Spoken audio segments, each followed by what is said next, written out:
Hollywood. But for your first order, we sent an MP to Lapita's Delicatessen, and guess who he found? That great herring teaser, that grand smile bearer, none other than the star of Priorities of 1942. It's Lou Holtz. Let's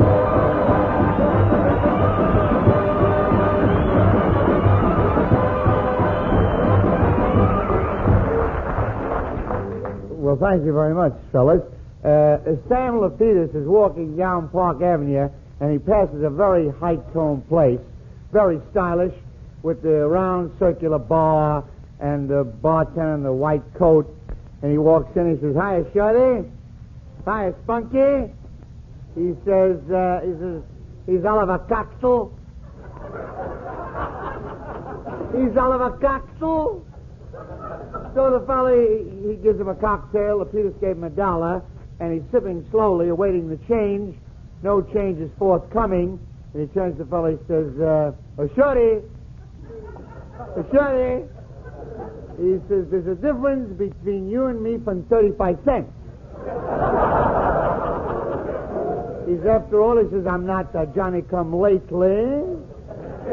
He says, "I'm one of the boys, a Yankee Doodle boy, an uptown boy. Highly educated, NYU, also Holy Cross."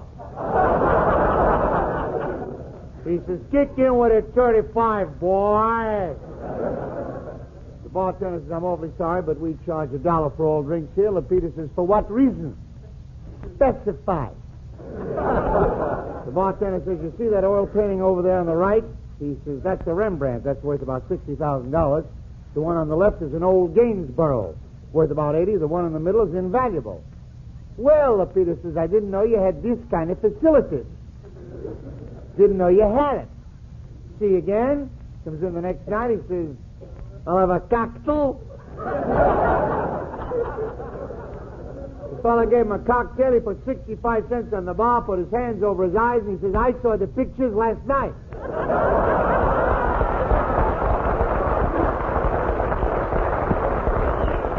There's a lodge in the Lower East Side, New York City, called the Itsy Bitsy Lodge. They have a meeting every 4 weeks. After the meeting, they give away a prize. This night they were giving a prize away to the most stubborn man in the lodge. The first guy to get up is Lapidus. Lapidus says, "Gentlemen, slip me the $15 because I am a mule. Nobody's stubborn as I am. To you, I'll prove it." He said, "I got a daughter, a sweetie pie, the less word in femininity. She's going around with a fellow named Schmulowitz. He makes a beautiful dollar. He's a salami hanger. Salami hanger and halavar taster. Halavar is Jewish candy." See, I explained that. There might be a few guys here from out of town that don't know what I'm talking about.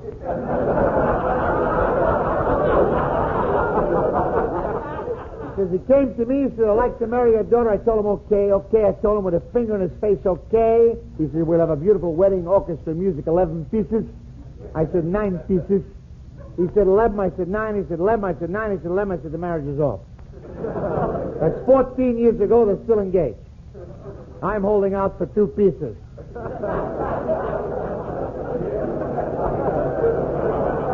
Next guy got up and says, "I heard the remarks of Lapidus, a member of Itsy Bitsy in good standing. He is stubborn but mildly." He says, "Gentlemen," he said, "I had a toothache, shouldn't happen to a dog." He said, "I couldn't eat or drink or sleep or think for 6 days and nights. Finally, I couldn't stand it any longer. I went to a dentist, and the dentist extracted me the tooth. He said, 'Which tooth is hurting you?' I wouldn't answer him. I told him, I brought the toothache, you got the education, open up my mouth, look around there, see what's going on." He yanked me out a tooth. He said, "That's the tooth." I said, "No." He yanked me out another tooth. He said, "That's the tooth." I said, "No."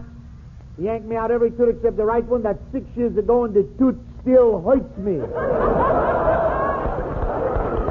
The next guy got up. Third guy got up. He said, "I heard the remarks of the last 2 members. They are stubborn but amateurs." He says, "I was born in Russia." Of course, you never know I'm Russian from the way I'm speaking English.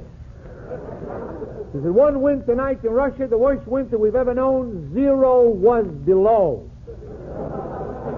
11 o'clock at night, I was thinking about my sweetheart Fanny. Says I to myself, says I, on a night like this, wouldn't go out on the street a dog. So I'll go down to Fanny's house and surprise her. I walked down on the street. There wasn't enough numbers on a thermometer to tell you how cold was the freeze.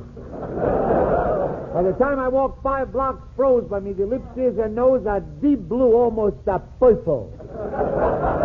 By the time I got to her house, I was numb, frozen, stiff, more dead than alive. I rang the bell. She says, "Who's there?" I wouldn't answer her. I rang the bell again. She says, "Who's there?" I wouldn't answer her. I stood there for 5 hours, froze to the sidewalk, fell over in a dead faint. They took me to a hospital. I laid there for 7 months between life and death. That's 31 years ago. She don't know to this day who rang the bell.